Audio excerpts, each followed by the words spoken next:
Hi everyone, myself Prezi. Welcome to my channel Commerce Class. ഇന്ന് discuss ചെയ്യാൻ പോകുന്ന ടോപ്പിക്കാണ് offer and acceptance. Offer and acceptance. അപ്പോൾ ആദ്യം നമുക്ക് നോക്കാം എന്താണ് ഓഫർ എന്ന്. When one person signifies to another his willingness to do or to abstain from doing something with a view to obtain the assent of that other to such act or abstinence is called offer. The whole process of entering into a contract starts with a proposal or an offer made by one party to another. അതായത് ഇവിടെ നമ്മളൊരു offer, ഒരു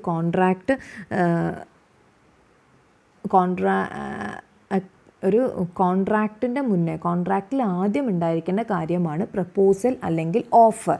അതായത് ഒരു party വേറൊരു പാർട്ടിക്ക് ഒരു offer കൊടുക്കണം. അതായത് willingness to do or not to do something, അവരുടെ വില്ലിങ്നെസ്, എന്തോ ഒരു കാര്യം ചെയ്യാനോ ചെയ്യാതിരിക്കാനോ ഉള്ള അവരുടെ താല്പര്യം.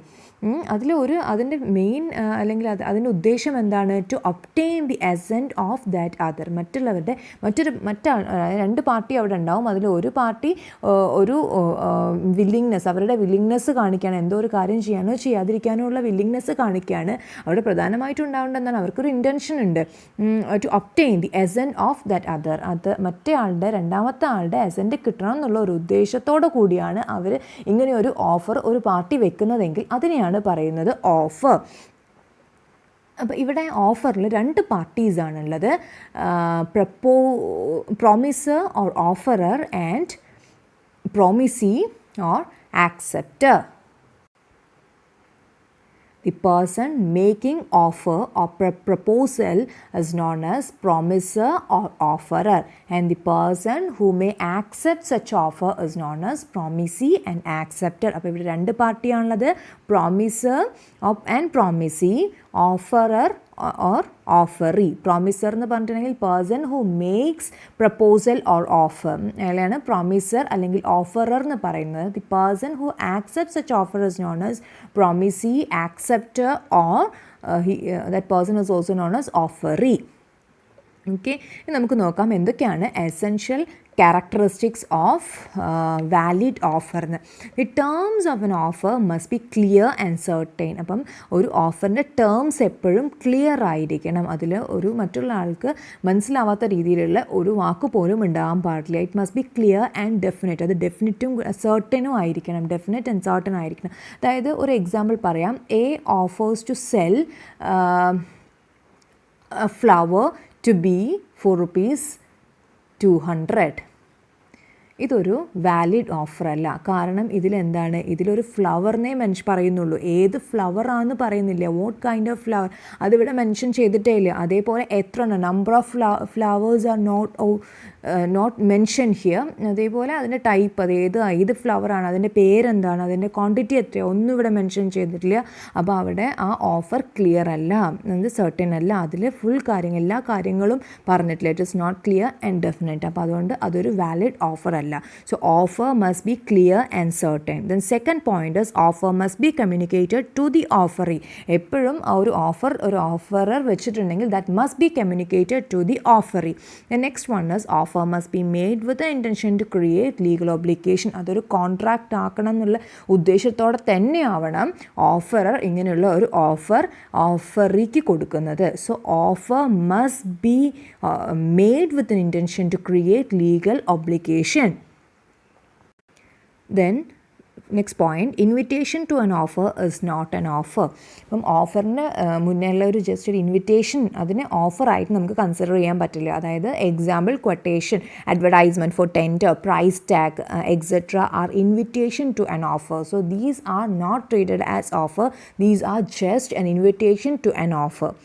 The next point, special terms attached to an offer must be communicated. If there is any special term is associated with offer, that must be communicated to the offeree. അതായത് എന്തെങ്കിലും ഓഫറർ ആ ഓഫർ കൊടുക്കുന്ന സമയത്ത് അതിൽ എന്തെങ്കിലും special terms ഉണ്ടെങ്കിൽ that must be communicated to the other person. after sale services, warranty, etc. must be communicated. These are all our special terms that must be communicated.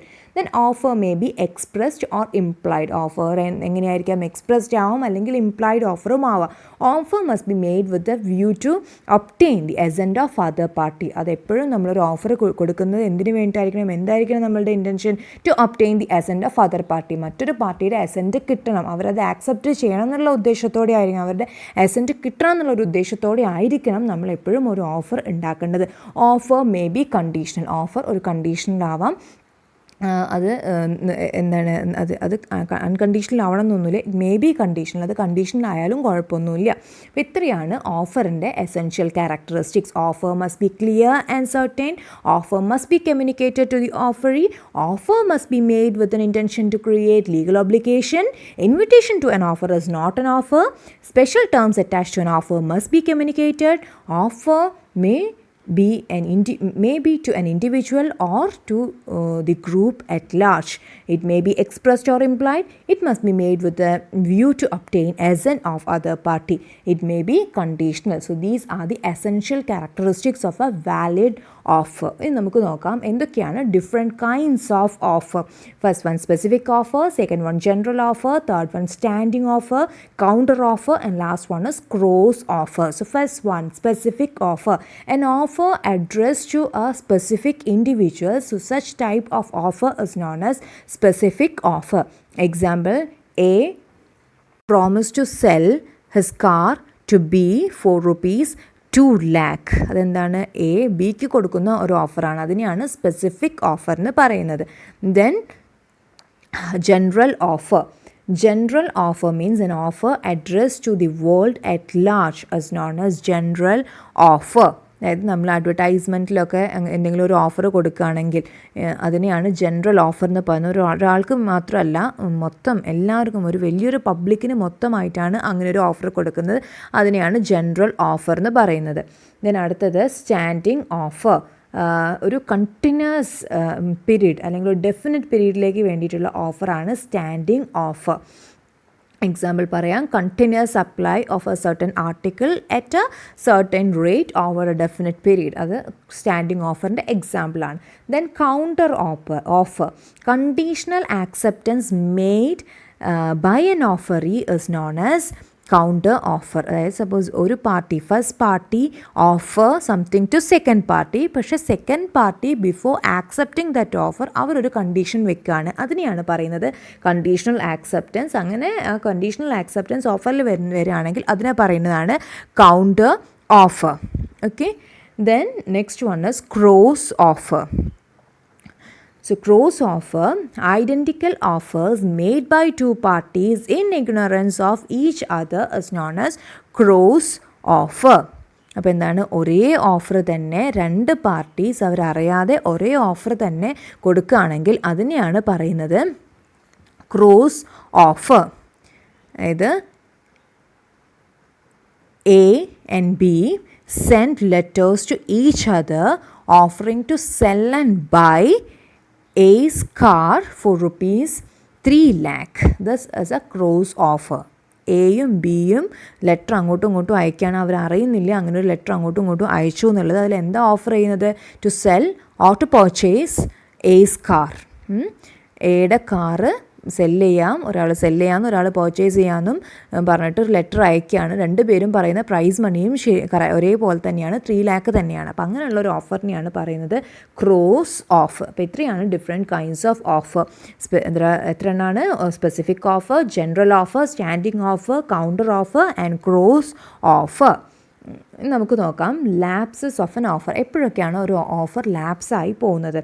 First one, by lapse of prescribed time or reasonable time. അത് time കഴിഞ്ഞു പോയിട്ടുണ്ടെങ്കിൽ ഒരു reasonable ടൈമിനിടയിൽ offer കൊടുത്ത് accept ചെയ്യേണ്ടതായിട്ട് വരും. അത് കഴിഞ്ഞ് ആ ടൈം അവിടെ പ്രിസ്ക്രൈബ് ടൈം കഴിഞ്ഞു പോയിട്ടുണ്ടെങ്കിൽ അവിടെ ആ ഓഫർ ലാപ്സായി പോകും. പിന്നെന്താണ്? Cancellation by communication of notice by the offerer himself. Then cancellation by communication of notice. ഒരു ഓഫറർ ഒരു നോട്ടീസ് കൊടുത്തൊരു ആ നോട്ടീസ് അവിടെ കൊടുത്തിട്ട് ആണ് അവർക്ക് വേണമെങ്കിൽ അത് ക്യാൻസൽ ചെയ്യാൻ പറ്റും. ഓഫറർ പറയാണ് ഞാൻ ഈ ഓഫർ ക്യാൻസൽ ചെയ്യാൻ പോവുകയാണെന്ന് പറഞ്ഞിട്ടൊരു ലെറ്റർ കൊടുത്തിട്ട് അല്ലെങ്കിൽ ഒരു നോട്ടീസ് കമ്മ്യൂണിക്കേറ്റ് ചെയ്തിട്ടുണ്ടെങ്കിൽ അത് അവിടെ ഓഫർ അവിടെ ലാപ്സ് ആയിട്ട് പോവും. Then third one is death of offer before acceptance. Offerer, death of offerer, അതായത് ഓഫറർ മരിച്ചു പോവാണ്, ആക്സെപ്റ്റ് ചെയ്യുന്നതിൻ്റെ മുന്നേ ഓഫറർ മരിച്ചു പോവുകയാണെങ്കിൽ അതും എന്തായിരിക്കും, അവിടെയും അപ്പോഴും ഓഫർ ലാപ്സായി പോവും.